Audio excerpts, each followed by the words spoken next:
রাজধানীর এভারকেয়ার হাসপাতালে চিকিৎসাধীন আছেন বিএনপি চেয়ারপারসন বেগম খালেদা জিয়া। তার শারীরিক অবস্থা অপরিবর্তিত রয়েছে। দেশি বিদেশি বিশেষজ্ঞ চিকিৎসকদের সমন্বয়ে মেডিকেল বোর্ডের তত্ত্বাবধানে চলছে বেগম জিয়ার চিকিৎসা। দর্শক, সেই সব খবর সংগ্রহে এই মুহূর্তে রাজধানী এভারকেয়ার হাসপাতালের সামনে আছেন আমাদের বিশেষ প্রতিনিধি মিরাজ হোসেন গাজী। কথা বলছি তার সঙ্গে। মিরাজ, বিএনপি চেয়ারপারসন বেগম খালেদা জিয়ার চিকিৎসার সর্বশেষ কি তথ্য আছে আপনার কাছে জানাবেন? সোমা, বিএনপি চেয়ারপারসন বেগম খালেদা জিয়া তিনি যেহেতু এভারকেয়ার হাসপাতালে চিকিৎসাধীন আছেন এবং তার চিকিৎসার সবচেয়ে যেই পরিস্থিতি সেটি হলো যে আনুষ্ঠানিকভাবে যেটি জানানো হয়েছিল এর আগে 11 তারিখে, সেটি আসলে অফিসিয়াল বা আনুষ্ঠানিক তথ্য চিকিৎসকদের পক্ষ থেকে বা মেডিকেল বোর্ডের পক্ষ থেকে।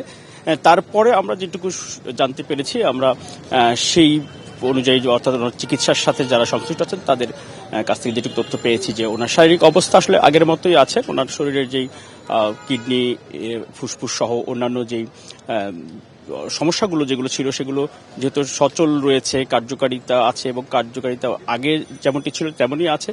উনি চিকিৎসকদের চিকিৎসা গ্রহণ করতে পারছেন বা চিকিৎসায় সাড়া দিচ্ছেন। এটা হচ্ছে মেডিকেলের ভাষা যেটিকে বলা হয়ে থাকে। ওনার চিকিৎসা কার্যক্রমগুলো আগের মতোই রয়েছেন। কিন্তু অফিসিয়ালি সেই 11 তারিখের পরে কিন্তু আর মেডিকেল বোর্ডের পক্ষ থেকে বা দলের পক্ষ থেকেও আনুষ্ঠানিক কোনো তথ্য বা আপডেট দেওয়া হয়নি।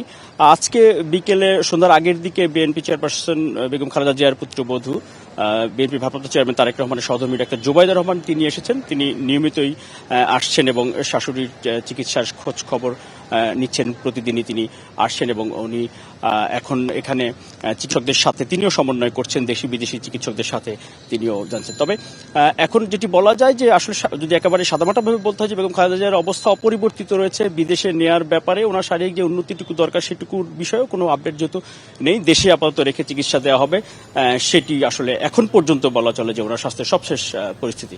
সোমা। মিরাজ, আপনাকে অসংখ্য ধন্যবাদ।